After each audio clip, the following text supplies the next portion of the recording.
Sunday night, it was doom and gloom. But tonight, we are back. Because after the Knicks suffer a letdown loss against the Magic at home, they bounce back in a major way, getting Philly up out of here, blowing them out for most of the game, but escaping with a 112-99 victory. The defense was on point. We got the 3-ball going. Our point guards were going off. Full squad victory tonight, man. 112-99.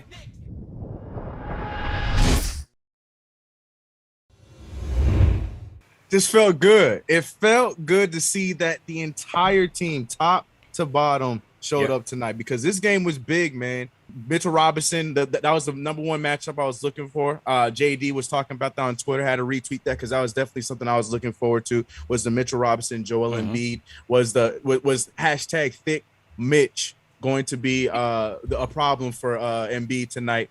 And it was. He definitely was. Had him in prison, had him in jail, and it was great to see just the energy from this game. Got a little shaky there in that fourth. Yeah, I don't know about y'all. That had me a little worried. CK, you hit it right on the head. This was continuity basketball at its finest. This was the complete polar opposite of what we saw in that Orlando Magic game at home. Going through some of the points, we got RJ Barrett with 10. We got Julius Randle 16. We got Evan Fournier 18. Kemba Walker found his Bronx Boogie swagger back. He had 19. You look at Derrick Rose with 13. Continuity basketball. This is everybody holding down the fort. It's not relying on just one guy to get the job done. It's relying on your depth. You have the depth now. That is a treasure in the National Basketball Association. Go ahead and utilize it. Make it work to your advantage. Make the other teams you play pay for the fact that you got scorers everywhere.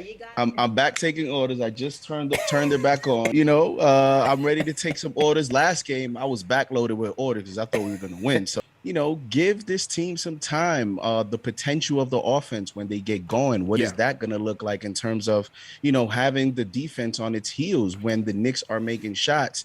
You know, last game, they had too many players having an off night. How many times does that usually happen in NBA when you have that many guys on an off night? It was contagious. It was contagious. Right. And tonight, you know, they bounced back. You know, one of the biggest takeaways for me was, again, this bench play. You know, this bench that you saw the starters, they started a little slow. The spacing wasn't right there yet. Second quarter, they start with a 14-4 run. The bench at the half was 30-10 in the favor of the New York Knicks. And this is what I talk about when I talk about the 50 burger, CP, is this bench is potent, man. This is what I also said about Mitchell Robinson. You look at the box score, the casual fan can look at the box score, someone that didn't watch the game, and they could say 7.6 rebounds. What's the hype about Mitch? If you would have saw those 28 minutes, this is what I'm saying. When the New York Knicks in that front office are getting ready to make a decision on Mitchell Robinson, it goes a lot further than just the box score. When he was standing next to Joel Embiid, I'm like, I don't even know who was the bigger player. Yeah, it was a point. I don't know if y'all caught it at the point in the beginning of the game. There was like the second possession that Embiid got the ball, and he tried to bully Mitch down low. And Mitch kind of like held his own, you know, like a football drill, and the crowd started getting into it. I was like, let's go. You know, I thought this game, as JD, first off, the defense, because the defense on Embiid, the game plan all night was to, you know, time the double teams on Embiid. You know, when he put it on the floor, whether he had his back to the basket, it wasn't just one-on-one for Mitch. They did give him a lot of help, and I thought it was well timed. You know, Tibbs' game plan was we're going to make these perimeter guys beat us, and fortunate for us, they didn't. You know, those guys were cold, as we were on Sunday night, but it ended up working out in our favor because, you know, Embiid didn't have it cooking. He only made his first field goal in the second half. So that was good defense by us. And I also thought our defense in terms of the pace that we played. I mean, Joel Embiid was damn near gassed before halftime. So I thought that was a good job by the Knicks, you know, pushing that pace and really getting him kind of tired. Second point, the second unit, as JD said, we gotta put some respect. Rose Hive, stand up, man. Rose Hive, stand up, JD. They applauded us last night, JD, after we spoke highly on Derrick Rose after his performance last week. And to me, it was Derrick Rose that spearheaded once again that second unit. 9 points in 5 minutes. The pace quickened. he turned into a scorer first rather than passing, because I felt like Rose saw that Julius needed help out there. Julius wasn't scoring. He got off to a slow start. So to me, it was Rose's mentality to say, I got to take this thing over and be a scorer tonight, then get my guys involved. So I thought Rose was excellent. Kemba. Let's bring Kemba to the stage. Probably his best game as a Knick in this early season. 19 points for Kemba, 5 dimes, 5 of 11 from downtown. Kemba chipped in with 10 points in 4 minutes in that second quarter, and that's what really blew the game open. We saw our depth on full display. You had Julius had it, slow start, picked it up second half, 16 points, 19 for Kemba, 18 for Fournier. He had some big plays in the second half. 10 for RJ, 13 for Rose, 8-9 for Obi. So we really got to spread it around, man. The distribution was solid tonight. It started with Derrick Rose because he's been the most balanced player on this team, and only in 20 minutes. The dude went out there, like you mentioned, got the points when we need the points, but also controlled the offense like he has been doing since, I want to say, he was traded to us last year. Yeah. That's just been what he's done so well for us. And that's why, y'all better place those bets, because that dude, I'm telling you, gonna be 6th man of the year. I'm trying to tell you. That was my bold prediction. When Rose gets going, I think you see on the floor, you see a higher probability of what potentially the peak of this team is. I just think it was kind of like the debate last year with the playoffs with him started. I think in the role that he's playing with the team, when he plays well, you see how contagious it gets. You see how, it just puts a lot of pressure on the defense. Right? If you look at these past few games versus last season, last season I like to say that we had streaky moments where we were really good shooting long range, right? But our shot selection wasn't always the best, and it showcased in our percentages and things like that. I think now you're seeing guys being able to go ahead and make those quick decisions on the court and say, okay, so I have a really good shot here, or I don't have a really good shot here. Yep. And in the moments where they say, I don't really have a good shot here, what I like is that they're able to go ahead and figure out what's plan B. Do I drive it in the paint? Do I pass it to the next open man? What do I force a foul? Do I draw? It's so many different mechanics going on in their head, and you can see it in the way that they flow on the court. It doesn't look like they're one-trick ponies anymore, or two-trick ponies. Now it's like you guys look like the real deal basketball team that everyone said that you weren't, and Knicks fans always thought that you could be. So this is a really, really good sign. And to do it against a team like the 76ers,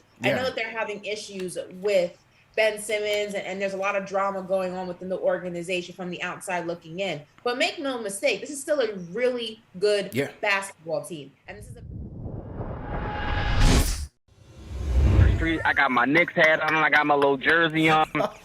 And let me tell you something. All my Knicks fans, man, hit that thumbs up for y'all boys, man. I told y'all, JD, what did I say a couple of days ago?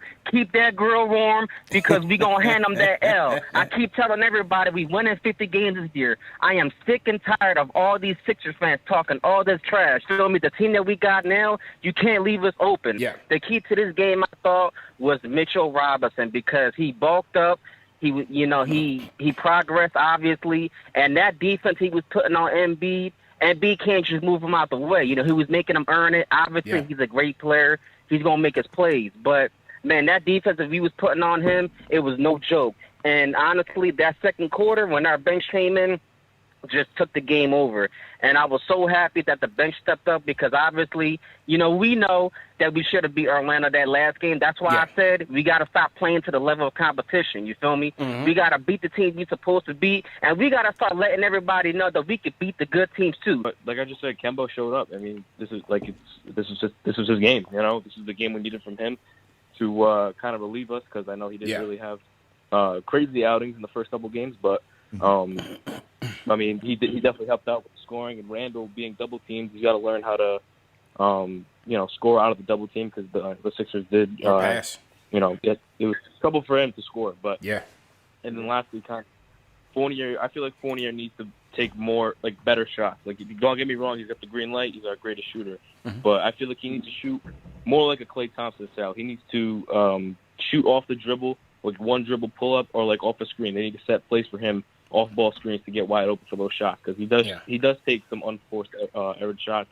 But Yeah, I mean, lastly, I guess to kind of wrap it up, my favorite highlight of the night was definitely Quickly's ankle breaker on Tyrese Maxey. I mean, sent them into a completely different dimension. I mean, that's definitely going to be all over, Bleacher Report. Yeah, now that was his homie too, man. Did him greasy.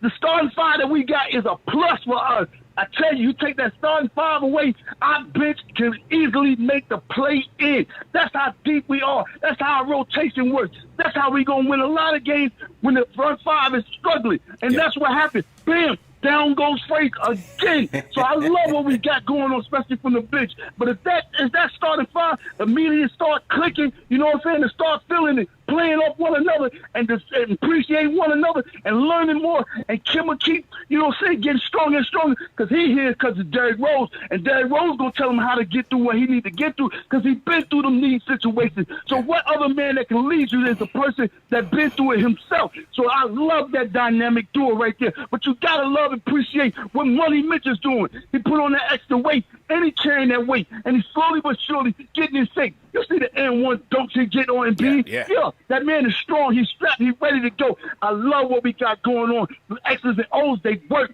You know what I'm saying? Every time. Tom, keep doing what you're doing, man. We're going to keep doing what we're doing, putting this energy in our squad, loving and appreciate and pushing you up. Let's go. Then we're on our way to Chicago right now.